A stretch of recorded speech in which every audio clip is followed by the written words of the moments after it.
কৃষক কৃষি তার উন্নয়ন সব নিয়ে আমাদের এই আয়োজন। বাংলার কৃষি, বাংলার কৃষি, বাংলার কৃষি। ফলবে ফসল ভরবে গোলা আরো বেশি বেশি। বাংলার কৃষি, বাংলার কৃষি, বাংলার কৃষি, বাংলার কৃষি, বাংলার কৃষি।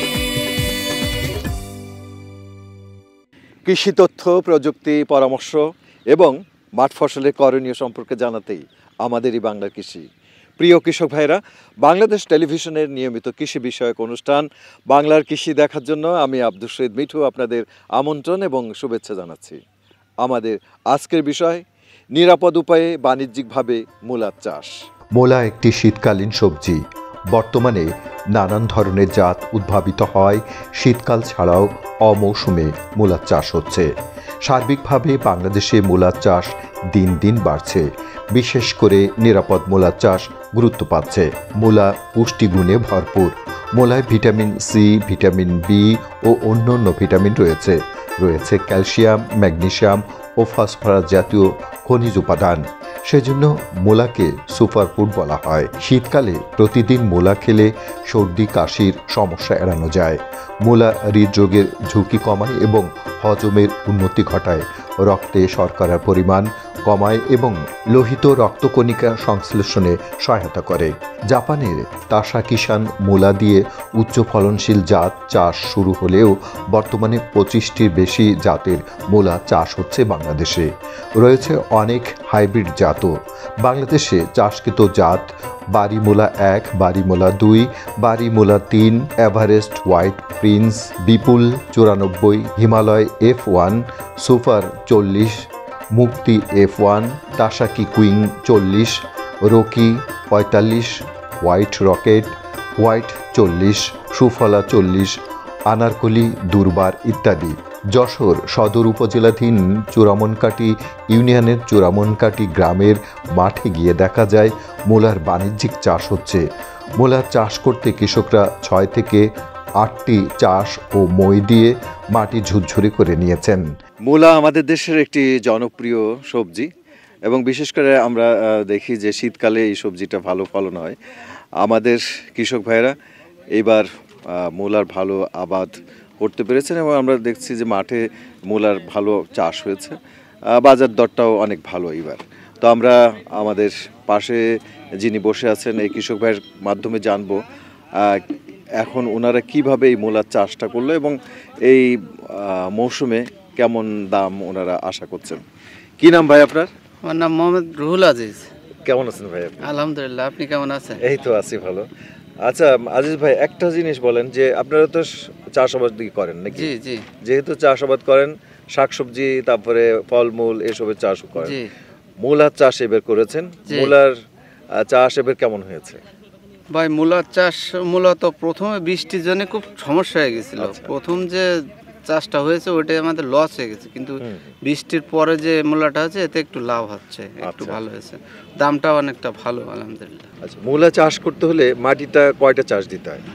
মাটি মনে করেন 6টা চাষ দেওয়াই লাগে, আর ওই যে রুটার আছে ওটাতে 2টা দেওয়া লাগে। আচ্ছা, 6টা চাষ দিতে 1 বিঘাতে কত খরচ?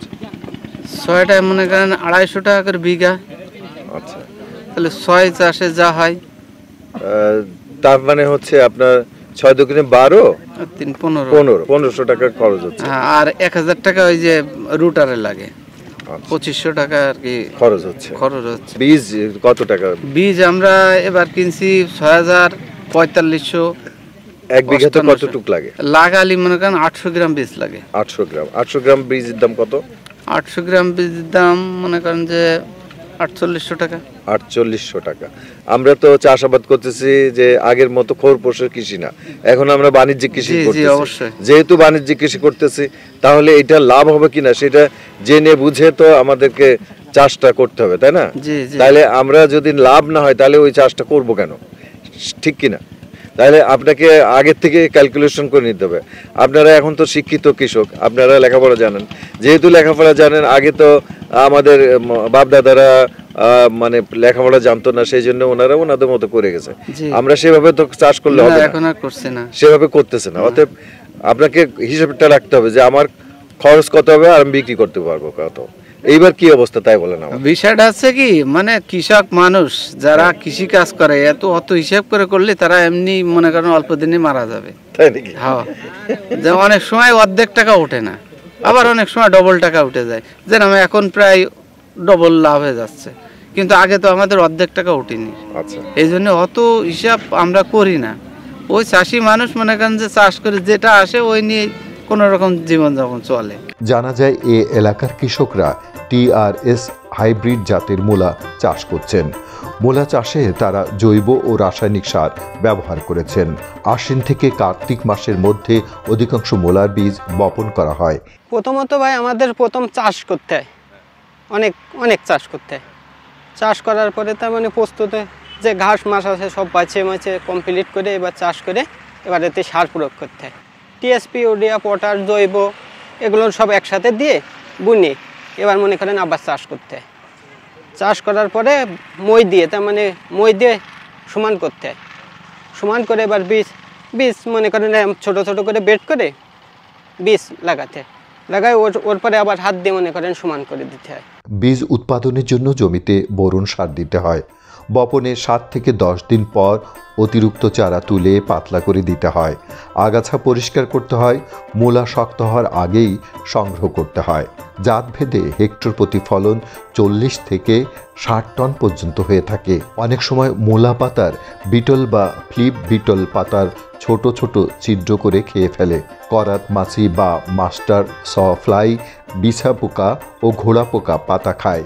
মূলার অল্টারনারিয়া পাতার দাগ একটি সাধারণ রোগ। অনেক সময় সাদা দাগ রোগও দেখা দেয়। ছত্রাকনাশক ব্যবহার করলে এ থেকে পরিত্রাণ পাওয়া যায়। তো ভাই এখানে কি করছেন আপনি? মূলা চাষ করছিলাম, মূলার চাষ করছেন এবং মূলা ক্ষেত পরিচর্যা করছেন? পরিচর্যা করছে এখন মূলা তো এখন প্রায় শেষের পথে। শেষের পথে। এর পরবর্তীতে আপনি এখানে কি রোপণ করবেন বা বপন করবেন, কি চাষাবাদ করবেন এখানে? এখন এই জায়গায় আলু করার চিন্তা ভাবনা। আচ্ছা, আলু করবেন? আলু। তার ভিতর কি মিষ্টি কুমড়া বা অন্যান্য কোনো ফসল করবেন না? হ্যাঁ, করার। আচ্ছা, আপনার যে মূলায় কোনো সমস্যা আপনি পেয়েছেন কিনা বা কোনো সমস্যা হচ্ছে কিনা মূলাতে? বর্ষার জন্য এবার একটু সমস্যা হয়েছে।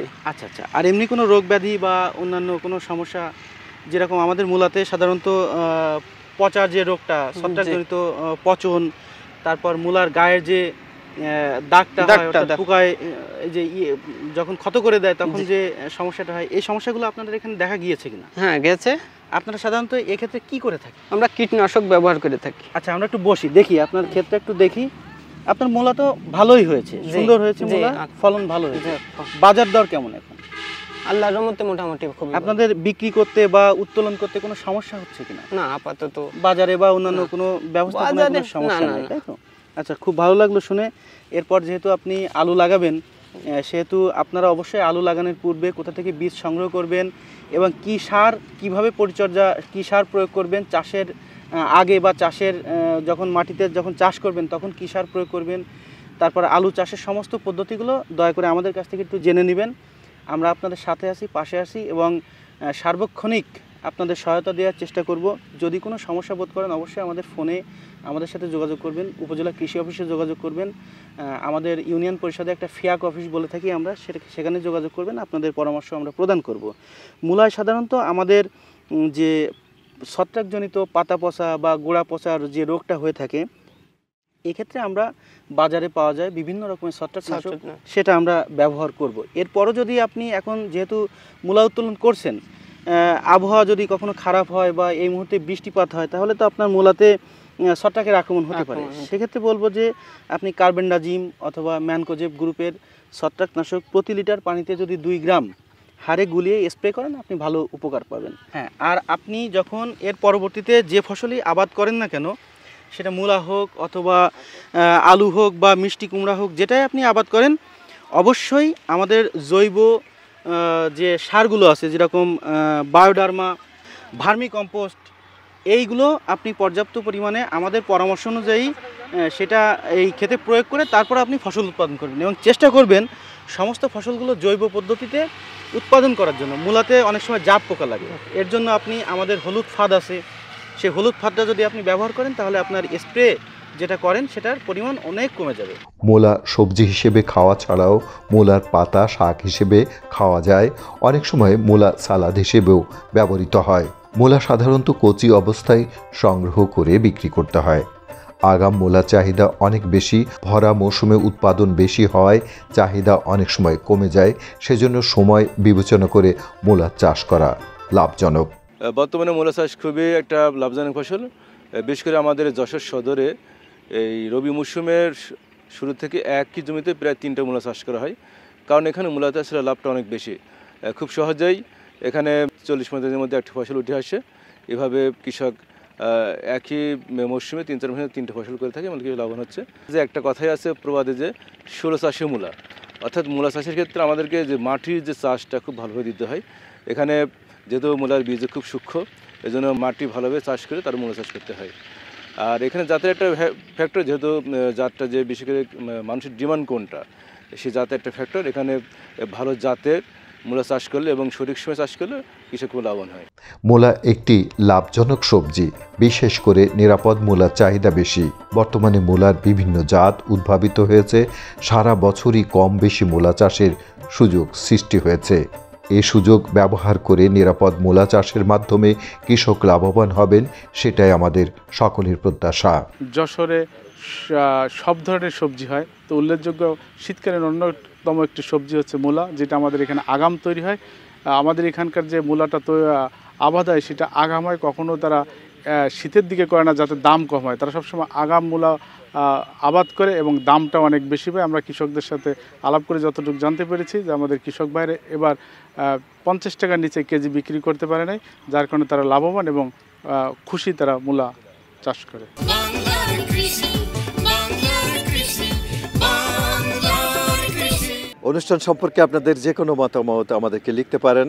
লিখবার ঠিকানা প্রযোজক বাংলার কৃষি, কক্ষ নম্বর 3016, বাংলাদেশ টেলিভিশন ভবন, রামপুরা, ঢাকা 1219।